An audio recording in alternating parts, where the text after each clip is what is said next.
이사야 41장과 마가복음 간의 연관성. 이사야 41장과 마가복음 간의 연관성을 살펴보겠습니다. 두 본문 모두 하나님의 구원과 약속을 강조하며 백성들에게 희망과 신뢰를 주는 공통점을 가지고 있습니다. 이사야에서는 하나님이 직접 이스라엘에게 약속을 하시고 마가복음에서는 예수님이 그 약속을 실현시키는 역할을 하십니다. 이와 같은 연관성은 성경 전체가 하나님의 구원 계획을 중심으로 일관되게 연결되어 있음을 보여줍니다. 이러한 구약과 신약의 연결고리를 통해 성경의 깊은 의미를 발견할 수 있습니다. 이사야 41장 주제. 이사야서 41장은 하나님이 이스라엘 백성과의 관계를 강조하며 그들을 지키고 도와주겠다는 약속을 담고 있습니다.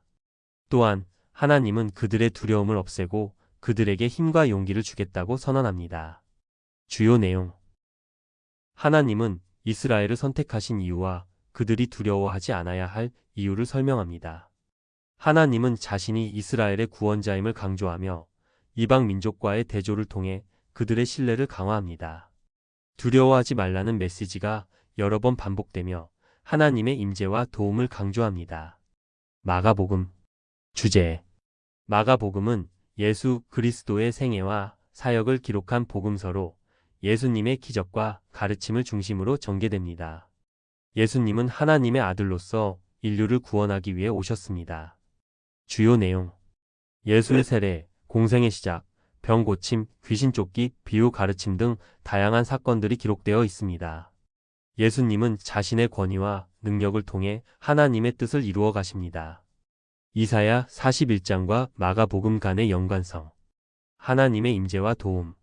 이사야 41장에서는 하나님이 이스라엘 백성을 도와주고 그들과 함께 하겠다고 약속합니다.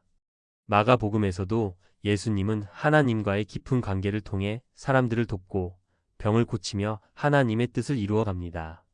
두 본문 모두 하나님이 그의 백성을 위해 행동하시고 그들을 지키신다는 메시지를 전달합니다.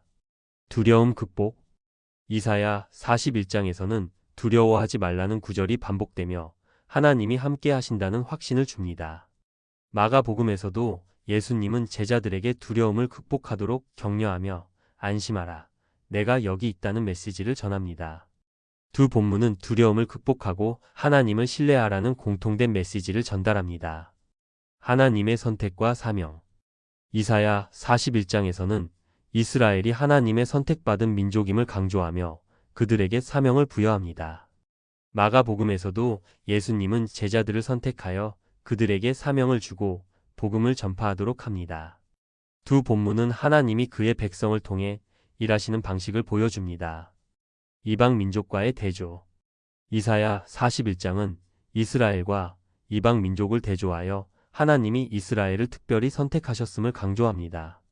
마가복음에서도 예수님은 이방인들에게도 복음을 전파하는 사역을 통해 하나님의 구원의 계획이 모든 인류에게 확장됨을 보여줍니다. 이러한 연결은 하나님의 구속 사역이 특정 민족에 국한되지 않음을 나타냅니다.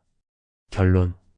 이사야 41장과 마가복음은 하나님의 임재와 도움, 두려움 극복, 하나님의 선택과 사명, 이방 민족과의 대조라는 주제를 통해 서로 연결됩니다.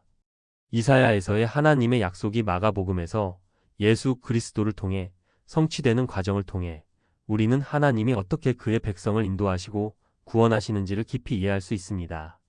이러한 연관성은 예수님이 구약의 예언을 성취하는 메시아임을 더욱 확고히 합니다.